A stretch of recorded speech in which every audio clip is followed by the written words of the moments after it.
Ryan Cummings is a director at Signal Risk, an off-Africa-focused political and security risk management company. He joins us live from Cape Town, South Africa. Thank you for joining us, Ryan. So what is expected to happen next in Kenya after the historic ruling of yesterday?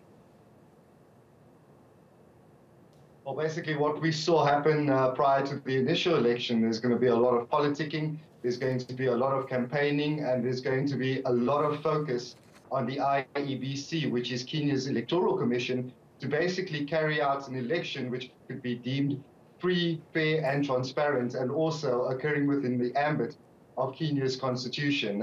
So yeah, a lot of political tensions are expected to be high, and a lot of focus on both politicians, but also on the IEBC.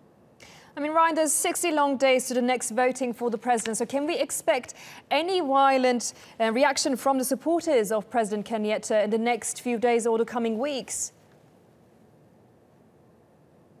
Well, I think what has been extremely important, both in the pre-election period and also amid the announcement by the Supreme Court that the election will be nullified, President Kenyatta has specifically called for calm. He's called for his supporters to respect the country's constitution, and it seems that he has the willingness to obviously participate in this rescheduled ballot. So I think the pre-election period, there's going to be heightened tensions, as I mentioned, but I do think we'll continue to see a peaceful period. Obviously, the big concern is what happens on voting day and also in the immediate aftermath of the results being released, if there are any claims again or perceptions that there was electoral malfeasance or that the IEBC was unable to organize a legitimate election, what that would hold for Kenya's political and security environment amid the announcement of the election results. And whose position do you think is now stronger, Kenyatta or Odinga?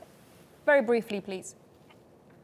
Well, I think, yeah, it's very difficult to answer. I think we have to perceive the fact that President Kenyatta did score a first-round victory. How much of that was due to irregularities, it's so difficult to discern at this stage. But he will continue to go into the next election as a strong favorite, specifically, as he's got the state control of the state apparatus, I should say, to kind of finance quite a significant, election campaign over the next 2 months.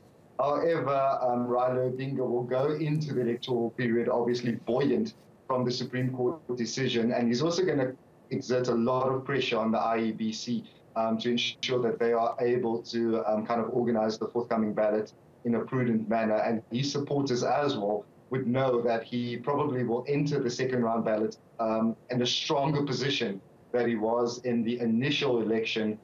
So it's going to be quite a close electoral race, if I can define it as that.